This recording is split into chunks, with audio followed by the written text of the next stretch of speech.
दोस्तों, इंसान की शक्ति आत्मा में होती है और आत्मा कभी विकलांग नहीं होती। जी हाँ दोस्तों, आज हम बात करेंगे एक ऐसे शख्स की दीवानगी की जो अपनी ज़िंदगी के 50 साल से भी ज़्यादा व्हीलचेयर पर रहते हुए भी एक महान साइंटिस्ट बने, लेकिन कभी भी एक सफल पिता या पति नहीं बन पाए। तो चलिए दोस्तों, नज़र डालते हैं स्टीफन हॉकिंग की मजबूरी से भरी एक तरफा दीवानगी पर।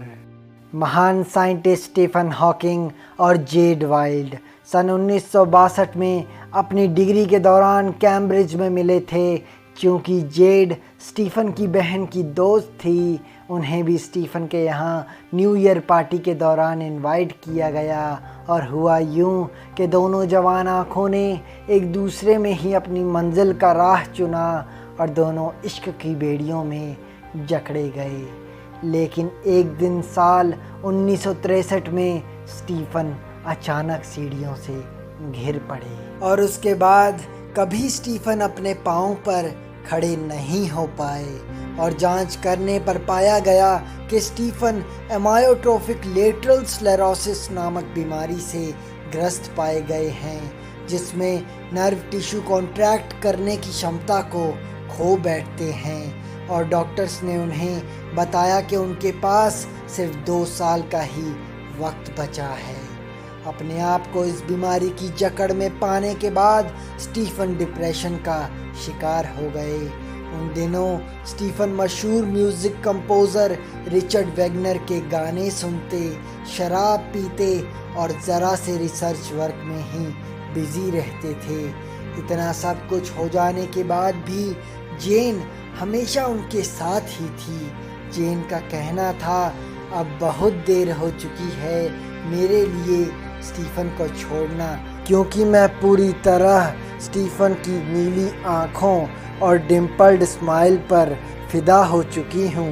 इसके बाद स्टीफन और जेन ने 1965 में एक होने का फैसला किया और चैपल ऑफ ट्रिनिटी हॉल में अपनी शादी को अंजाम दिया। तब स्टीफन की उम्र 23 साल और जेन करीब 21 साल की थी।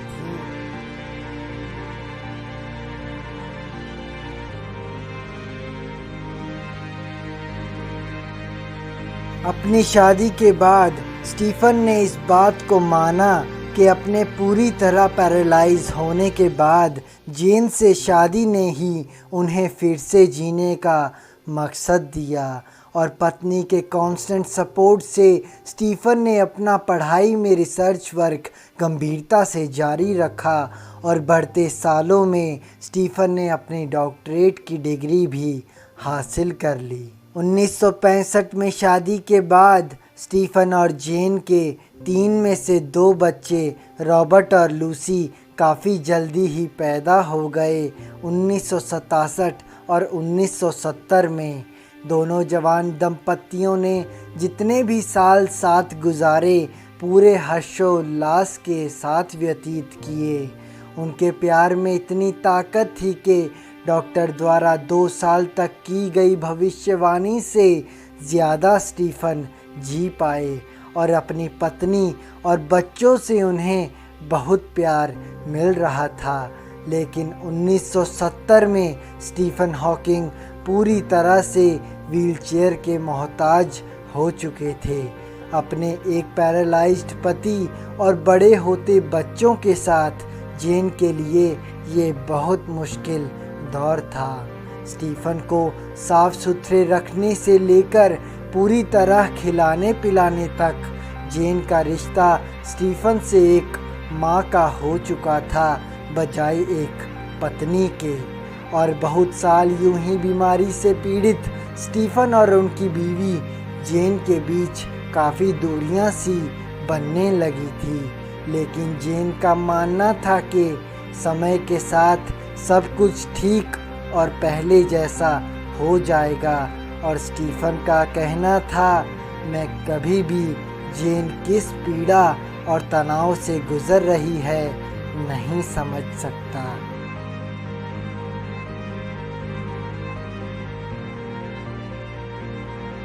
साल 1985 में स्टीफन को अचानक निमोनिया हो गया और उन्हें लाइफ सपोर्ट सिस्टम पर सांसें गिनने के लिए रख दिया गया।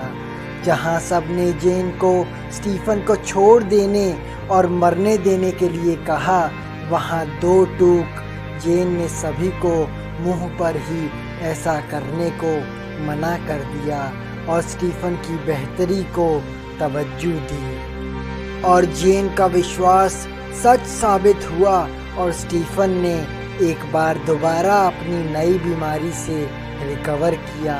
लेकिन उन्हें 2400 घंटे एक नर्स की निगरानी में रहने की हिदायत दी गई थी और इसके बाद जल्द ही स्टीफन और जेन का रिश्ता भी टूट गया।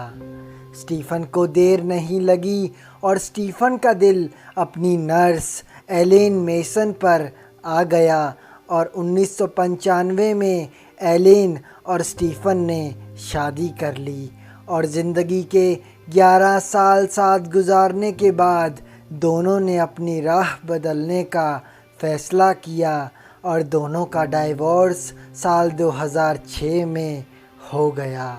जेन ने भी साल 1997 में अपने एक एडवाइज़र कम दोस्त हेलर जोन्स से शादी कर ली थी और वह आज भी साथ ही हैं।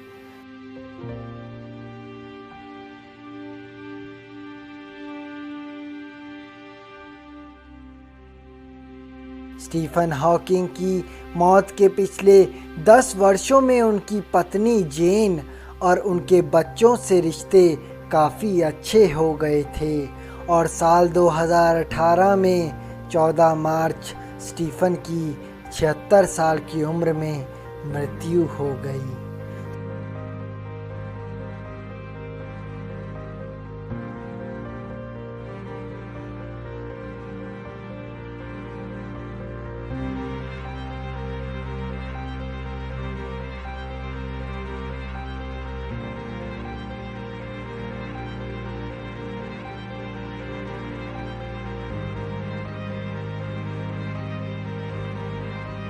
स्टीफन हॉकिंग अपनी ज़िंदगी के 50 साल से ज़्यादा दर्दनाक और मजबूर कर देने वाली बीमारी से जूझते रहे, लेकिन फिर भी दुनिया के महान वैज्ञानिकों में से एक बने जिन्होंने अपने रिसर्च से साइंस को अपना बहुमूल्य योगदान दिया, जिनसे मानव जाति स्टीफन की जन्म जन्मांतरों तक शुक्रगुजार रहेगी।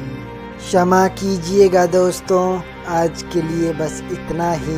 अगर आपको मेरा ये प्रयास अच्छा लगा हो तो चैनल को सब्सक्राइब करके और वीडियो को लाइक और शेयर करके चैनल को ज़रूर सपोर्ट करें। आज के लिए बस इतना ही, मिलते हैं अगली वीडियो में, तब तक के लिए खुशामदी।